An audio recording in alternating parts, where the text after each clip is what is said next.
நினைத்தேன் வந்த சீரியல்ல இன்னைக்கு என்ன நடக்க போகுதுன்னு பார்க்கலாம். வாங்க வீடியோக்குள்ள போலாம். இந்துவுக்கு அவங்க அப்பா யாருன்னு தெரிஞ்சு தோள் மேல சாஞ்சு அழுகுறாங்க. என் பொண்ணு இங்கதான் எங்கேயோ இருக்கா, அவளை எப்பதான் இந்த கடவுள் என் கண்ணுல காட்டுவாரோன்னு வருத்தப்பட்டு உட்காந்துருக்காங்க. நான் வந்துட்டேன்ப்பா, நான் உங்க கண்ணுக்கு தெரியலனாலும் நான் எப்பவும் உங்க கூடவே தான்ப்பா இருப்பேன். எனக்கு என் அப்பாவும் தங்கச்சியும் கிடைச்சிட்டாங்க, எனக்கு அது போதும்பா. சுடர் வீட்டுக்கு வராங்க. தீபா கேக்குறாங்க, சுடர் மேடம், சுப்பிரமணி தான் உங்க அப்பா, சுடர் தான் உங்க தங்கச்சின்னு தெரிஞ்சு போச்சல்ல, நேரா சுடர் கிட்ட போய் நீங்க சொல்லிட வேண்டியதானுங்கிறாங்க தீபா. சுடர் உங்களை அக்கா அக்கா அக்கான்னு எவ்வளவு உரிமையோட உங்களை கூப்பிட்டா, இப்போ நீங்க தான் அவளுக்கு அக்கான்னு தெரிஞ்சா எவ்வளவு சந்தோஷப்படுவாங்கிறாங்க தீபா. அவளுக்கு நான் தான் அக்கான்னு தெரிஞ்சா அவ கண்டிப்பா சந்தோஷப்படுவா.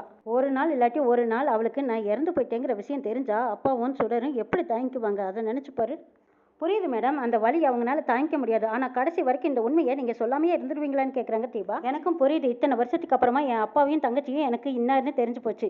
இதுக்கப்புறமா அவங்களோட சந்தோஷத்தையும் நம்பிக்கையும் கெடுக்க நான் விரும்பல தீபா. இனிமேல் நான் சுடர் கூட எப்போவுமே இருப்பேன். என் குழந்தைங்கள அவள் அம்மா மாதிரி பார்த்துக்கிறா. நான் தான் அக்கான்னு தெரியாமையே என் குழந்தைங்கள அவ்வளவு நல்லா பார்த்துக்கிறா. எங்கள் அப்பாவும் தன்னோட பேர குழந்தைங்களாவே நினச்சி அந்த குழந்தைங்களோட பழகிட்டு இருக்காருங்க. எனக்கு அந்த சந்தோஷமே போதும் தீபாங்கிறாங்க. இப்போ கூட எல்லாத்தோட ஒன்றா சேர்ந்து சந்தோஷமாக வாழ முடியலையேங்கிற வேதனை எனக்குள்ளே இருக்குது. ஆனால் என்ன பண்ணுறது, என்னோட விதி அவ்வளவுதான். என் புருஷன் எழில், சுடர், என் குழந்தைங்க, எங்க அப்பா, இவங்க எல்லாத்தோட சேர்ந்து வாழணுங்கிற ஆசை எனக்குள்ள இருக்கு. அடுத்த ஜென்மோன்னு ஒன்று இருந்தா நான் இந்த சொந்தங்களோட வாழ போறேங்கிறாங்க. கவலையே படாதீங்க மேடம், நீங்க உயிரோட இல்லைனாலும் சுடர் கூட உங்களால பேச முடியுது, பார்க்க முடியுது. பார்க்கறதும் பேசுறதுமே பெரிய விஷயம் இல்லவாங்கிறாங்க தீபா. ஆமா, எனக்கு இப்போ இருக்கிற ஆறுதல் அது ஒன்று மட்டும் தானுங்கிறாங்க இந்து. நான் இறந்துட்டேங்கிற விஷயம் அவங்களுக்கு தெரியவே கூடாது. ஆனா இனிமே சுடர் கூடவும் எங்க அப்பா கூடவும் நான் எப்பவுமே இருப்பேன். அவங்களுக்கு எந்த ஒரு கஷ்டமும் வர விட மாட்டேன்னு சொல்லிட்டு இருக்காங்க இந்து. இதெல்லாம் தீபா கேட்டுட்டு இருக்காங்க. இந்து சுடரை பார்க்கறதுக்கு வீட்டுக்கு வந்திருக்காங்க. சுடர் நல்லா அசந்த தூங்கிட்டு இருக்காங்க.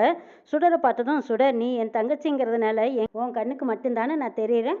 எத்தனையோ தடவை உன்ன மாதிரி ஒரு தங்கச்சி எனக்கு இல்லையேன்னு நான் கவலைப்பட்டிருக்கேன். இத்தனை வருஷத்துக்கு அப்புறமா நீ தான் என் தங்கச்சின்னு தெரிஞ்சும் கூட உன்னை தொட்டு பார்க்க கூட முடியாத ஒரு பாவி ஆயிட்டேன். இத்தனை வருஷமா அனாதையா இருந்த எனக்கு இத்தனை வருஷத்துக்கு அப்புறமா இப்பதான் சொந்தம்னு சொல்லிக்கிறதுக்கு அப்பாவையும் என் தங்கச்சியும் கடவுளே கண்ணுல காட்டி உறவுகளை பார்க்கறதுக்கு முன்னாடியே நான் செத்துட்டேனே. நான் எப்படி சுடர்கிட்ட நான் தான் உன் அக்கான்னு சொல்ல முடியும்? என்னைக்காவது ஒரு நாள் அக்கா கிடைச்சிருவான்னு நம்பிக்கையோடு இருக்கிற மனசை நான் எப்படி உடைப்பேன்? ஏற்கனவே எனக்கு இப்படி ஒரு தண்டனையை கொடுத்துட்டியே, என்னோட நிலைமை வேற யாருக்குமே வரக்கூடாதுன்னு இந்த அழுகுறாங்க. சுடர், சின்ன வயசுலேருந்து நான் உன்னை பிரிஞ்சு வாழ்ந்துட்டேன். ஆனால் இனிமேல் நான் எப்பவும் உன்னை விட மாட்டேன், உன் கூடவே இருப்பேன். இந்த அழுதுகிட்டே சுடரை தட்டி கொடுக்குறாங்க. சுடரும் நல்லா ஆழ்ந்த தூக்கத்தில் தூங்கிட்டு இருக்காங்க. எழில் வீட்டுக்கு முன்னாடி கில்லர் ரவுடி வந்து நிற்கிறான். வந்ததும் மனோகரிக்கு தான் ஃபோன் பண்ணுறான். மனோகரி ஃபோன் அட்டன் பண்ணுறாங்க. என்னது இவ இதுக்கு மறுபடியும் நம்மளுக்கு கால் பண்ணுறான்னு ஃபோன் அட்டன் பண்ணுறாங்க. டேய், நான் உனக்கு தான் கால் பண்ண வேண்டாம்னு சொல்லியிருக்கேன்ல, என்னோட கல்யாணம் முடிகிற வரைக்கும் நீ எனக்கு கால் பண்ணாதேன்னு உனக்கு பணத்தை கொடுத்து செட்டில் பண்ணல, மறுபடியும் நீ எதுக்கு எனக்கு கூப்பிட்டுருக்கேன்னு கேட்குறாங்க. என்ன மேடம் இப்படி சொல்கிறீங்க, என்ன மேடம் இப்படி பேசுகிறீங்க, நான் உங்களை மீட் பண்ணலான்னு தான் உங்களை தேடி வந்திருக்கேங்கிறாங்க. நான் உன்னை பார்க்க முடியாதுங்கிறாங்க. நீங்கள் இப்படி சொல்லுவீங்கன்னு தெரிஞ்சதா உங்களை தேடி உங்கள் வீட்டுக்கு முன்னாடியே வந்து நிற்கிறேங்கிறாங்க. இல்லை கீழே வாங்க மேடம் அப்படின்னு அதிகாரத்தோட கூப்பிடும்போது, சுடரோட அக்காவை கொன்ன மாதிரி இவனையும் அப்போவே க்ளோஸ் பண்ணியிருக்கணும், சும்மா சும்மா டார்ச்சர் கொடுக்குறானே அப்படின்னு நினச்சிக்கிட்டு மனோகரி போய் பார்க்க போகிறாங்க. மனோகரி வீட்டுக்கு வெளியில் வந்து தேடி தேடி பார்க்குறாங்க. இங்கே தான் நிற்கிறத சொன்னால் எங்கே காணுமே அப்படின்னு தேடி பார்த்துட்டு இருக்கும்போது நான் இங்கே இருக்கேன் அப்படின்னு வந்து நிற்கிறாரு. யாராவது பார்த்துட்டு போகிறாங்க, பார்த்துட்டாங்க, நம்ம ரெண்டு பேருமே ஜெயிலுக்கு போக வேண்டியதான், கொஞ்சம் இப்படி வா அப்படின்னு மரவா கூட்டிட்டு போறாங்க. நான் என்ன சொன்னேன், நீ என்ன பண்ணி வச்சிருக்கேங்கிறாங்க. என்ன மேடம் இப்படி சொல்றீங்க, கல்யாணம் வரைக்கும் வராதேன்னு சொன்னீங்க, இப்போ கல்யாணம் முடிகிற வரைக்கும் வராதேன்னு சொன்னா எப்படி மேடம் ஏத்துக்கிறதுங்கிறாங்க. ஏதாவது எனக்கு ஒரு பெரிய அமௌண்டா செட்டில் பண்ணுங்க, நான் உங்க முன்னாடி வராமையே இருந்துக்கிறேங்கிறாங்க. டேய், நீ அப்பப்போ செஞ்ச வேலைக்கு அப்பப்போ நான் செட்டில் பண்ணிக்கிட்டு தானே இருக்கேன், திரும்ப திரும்ப கேட்டா நான் எங்கடா போட்டுங்கிறாங்க. மேடம் கோவப்படாதீங்க, நீங்க இது வரைக்கும் கொடுத்த அமௌண்ட் எல்லாம் நான் செஞ்ச வேலைக்கு. விசுவாசம்னு ஒன்று இருக்குல்ல மேடம், அதுக்காகத்தான் இப்போ கேட்குற அமௌண்ட்டு. உங்களோட சீக்ரெட்டை தெரிஞ்ச ஒரே ஆள் நான் மட்டும்தான். சீக்ரெட்டை மெயின்டைன் பண்ணணும்னா மெயின்டைன் சார்ஜ்னு ஒன்று இருக்கு இல்லையாங்கிறாங்க. என்னடா பிளாக்மெயில் பண்ணுறியான்னு கேட்குறாங்க. அடைச்ச என்ன மேடம், நீ அவ்வளோ சீப்பாக நினச்சிட்டிங்களா? கல்யாணத்துக்கு அப்புறமும் சரி இப்போவும் சரி இதுதான் ஃபர்ஸ்ட் அண்ட் லாஸ்ட்டுங்கிறாங்க. கல்யாணத்துக்கு அப்புறம் உங்களை நான் டிஸ்டர்ப் பண்ண மாட்டேன், உங்களால் நான் வாழ்ந்ததா இருக்கட்டுமே, பெரிய அமௌண்ட்டை செட்டில் பண்ணிருங்கன்னு கேட்குறாங்க. அஞ்சலி பாப்பா பால் விளையாடிட்டு இருக்கிறா. அப்போ பால் வெளியில் வந்துடுது. வீட்டுக்கு வெளியில் வந்த பாலை துரத்தி எடுத்துக்கிட்டு போகிறக்காக வந்திருக்கா அஞ்சலி பாப்பா.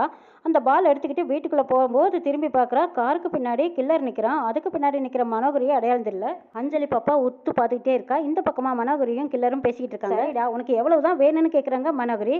மேடம், உங்கள் கல்யாணத்துக்கு போனஸாக கொடுங்க, எவ்வளோ கொடுத்தாலும் எனக்கு சரிங்கிறாங்க. 1 லட்சம் ரூபா அமௌண்ட் போட்டிருக்கேன், எடுத்துக்கோங்கிறாங்க. என்ன மேடம் இவ்வளவு சீப்பாக நீங்க எடை போடுவீங்க, 1 லட்சம் எதுக்கு பத்தும், பார்த்து போட்டு கொடுங்கன்னு கேட்குறாங்க. கில்லர் இந்த 2 lakhs இதான் ஃபைனல்னு கொடுக்குறாங்க. மனோகரி ஃபோன்லேயே அமௌண்ட் அனுப்பிட்டாங்க. கில்லரும் ஃபோனை செக் பண்ணி பார்த்துட்டு சரி மேடம் நான் வரேன்ட்டு போகிறாங்க. அந்த நேரம் அஞ்சலி பாப்பா பார்த்துட்டு, ஐயோ இவன் அம்மாவை கொண்டான கில்லர் தானே, இது உடனே போய் அப்பா கிட்ட சொல்லணுமே டாடின்கிட்ட உள்ள போகிற அஞ்சலி பாப்பா. மனோகரி கிட்ட கில்லர் வர மேடம்ட்டு போகிறாங்க. வர அதை போயிடு அப்படிங்கிறாங்க மனோகரி. கில்லரும் அப்படி ஹாயாக போயிட்டு இருக்காரு. அஞ்சலி பாப்பா டாடின்னு சத்தம் போட்டுட்டு உள்ள ஓடும்போது ஓடின வயசில் கீழே விழுந்துடுறாங்க. எழில் மாடியிலேருந்து ஒருங்கி அஞ்சலி என்னாச்சு அப்படின்னு ஓடி வராங்க. இந்த பக்கமா அபி, காவ்யா, கவின் இவங்க எல்லாரும் அஞ்சலி அப்படின்ட்டு வராங்க. டிரைவர் அண்ணாவும் வந்து நிற்கிறாரு. மனோகரி எதுவுமே தெரியாத மாதிரி என்னாச்சுன்னு வந்து கேட்குறாங்க. அஞ்சலி ஓடி வந்து கீழே விழுந்துட்டான்னு எழில் சொல்கிறாங்க. அச்சோ அப்புறம் என்னாச்சுன்னு கேட்குறாங்க மனோகரி. அஞ்சலி ஏன் இப்படி ஓடி வந்தேன்னு கேட்குறாங்க. அப்பா நான் அந்த கில்லரை பார்த்தேன்னு சொல்கிறா அஞ்சலி. மனோகரிக்கு அப்படியே தூக்கி வாரி போடுதோ. ஐயோ இந்த குட்டி பிசாசு நம்மளையும் பார்த்துருக்குமா அப்படின்னு பேயறிஞ்ச மாதிரி பார்க்குறாங்க. யார் அதுன்னு கேட்குறாங்க எழில். அம்மாவை கொண்டாங்கல்ல அந்த கில்லரை நான் பார்த்தேன்னு சொல்கிறேன் அஞ்சலி.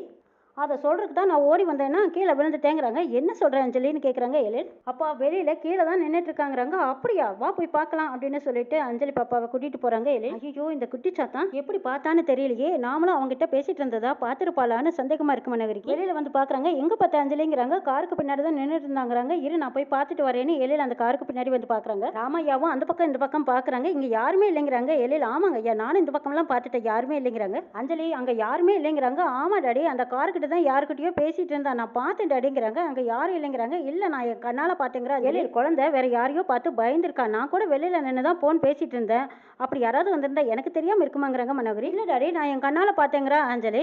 சரி சரி அஞ்சலி மறுபடியும் அந்த கில்லர் வந்தானா நான் பார்த்துக்கிறேன்னு சொல்லிட்டு அபி, கவின், காவியா இந்த அஞ்சலி பாப்பாவை கூட்டிகிட்டு போங்கன்னு சொல்கிறாங்க. அஞ்சலியை கூட்டிகிட்டு போகிறாங்க. ராமையா எனக்கு ஹாஸ்பிட்டலில் முக்கியமான மீட்டிங் இருக்குது, நீங்கள் வீட்டிலே இருந்து எல்லாத்தையும் பத்திரமா பார்த்துக்கோங்கன்னு சொல்கிறாங்க. சரிங்க ஐயாங்கிறாங்க ராமையா. எல்லாமே பத்திரமா பார்த்துக்கலாம், நீ அஞ்சலி சொல்கிறத பெருசாக எடுத்துக்காதீங்கிறாங்க மனோகரி. இல்லை இன்னும் கொஞ்சம் நாளைக்கு நம்ம கொஞ்சம் ஹேர்ஃபுல்லாக தான் இருக்கணுங்கிறாங்க எழில். சரி நான் ஹாஸ்பிட்டல் போயிட்டு வந்துடுறேன்னு சொல்லிட்டு எழில் அங்கேருந்து போகிறாங்க. சே எவ்வளோ பெரிய முட்டாள்தனம் பண்ணியிருப்போம், நல்ல வேலை தப்பிச்சேன்னு நினச்சிக்கிட்டு போகிறாங்க மனோகரி. ராமையா கார் எடுத்துகிட்டு வந்திருக்காங்க. அங்கே சுடரோட அப்பா தனியாக நின்றுட்டு இருக்கிறாங்க. என்னது சுடரோட அப்பா மாதிரி தெரியுது, தனியாக நிற்கிறாங்களே, சரி போய் பார்க்கலான்னு ராமையா ஓடி வராங்க. ஐயா இங்கே என்ன தனியாக நின்றுட்டு இருக்கிறீங்க, என்ன விஷயமா வந்தீங்கன்னு கேட்குறாங்க. வாங்க ராமையா அந்த கடையில் சில பொருள் எல்லாம் வாங்கலான்னு வந்து கொஞ்சம் அசதியாக இருந்ததுனால மரத்தடியில் நின்றுட்டேங்கிறாங்க.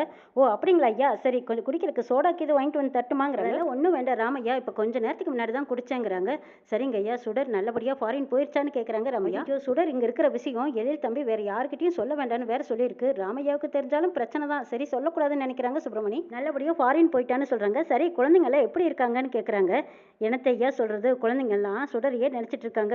வீடாவே இல்லைங்க, எல்லார் முகத்துலேயும் சிரிப்பே இல்லை, எதையோ பறிகொடுத்த மாதிரியே சுற்றிட்டு இருக்கோம். சுடர் வீட்டை விட்டு போனதும் கூடவே சந்தோஷமாக போயிடுச்சு. இப்போ அஞ்சலி பாப்பாவுக்கு அடிபட்டுருச்சுங்கய்யா. என்ன ராமையா சொல்கிறீங்கன்னு கேட்குறாங்க. ஆமாங்க அஞ்சலி பாப்பாவுக்கு காலில் கொஞ்சம் அடிபட்டுருச்சு. இப்போ தான் எழில் ஐயாவை ஹாஸ்பிட்டலில் விட்டுட்டு மருந்து வாங்கிட்டு வரலான்ட்டு போகிறேங்கிறாங்க. சுடர் ஃபாரின் போனதுமே அஞ்சலி பாப்பா ஒரு ஏக்கமே ஏங்கி போச்சுங்கய்யா. சுடர் இல்லாத வருத்தமாக தான் இருக்குது, குழந்தைங்க கூட ஏங்கி போச்சு. என்ன பண்ணுறது, சுடரும் கூட குழந்தைங்கள நினச்சிக்கிட்டு தான் ஃபாரின் போயிருக்கா. யாருக்கு என்ன நடக்கணும்னு இருக்கோ அதுதானே நடக்குங்கிறாங்க. அதுவும் சரிதாங்க ஐயா, வீட்டில் சுடர் இல்லைங்கிறத மறக்கிறக்கே இன்னும் கொஞ்சம் நாள் ஆகுங்க ஐயா, அது வரைக்கும் கொஞ்சம் கஷ்டமாக தான் இருக்குங்கிறாங்க ரமையா. சரிங்க ஐயா நான் கிளம்புறேன், உங்களை வேணா நான் காரில் ட்ராப் பண்ணிட்டுமான்னு கேட்குறாங்க. இல்லை நான் இன்னும் கொஞ்சம் வெளியில் பொருளெல்லாம் வாங்க வேண்டியது இருக்குது, நான் அதை வாங்கிட்டு நானே போயிடுறேங்கிறாங்க சுப்பிரமணி. ராமையா கார் எடுத்துகிட்டு போனதும் சுடர் ஒரு ஆட்டோவிலேருந்து இறங்கி வர்றாங்க. அப்பா போலாம்ப்பா அப்படிங்கிறாங்க.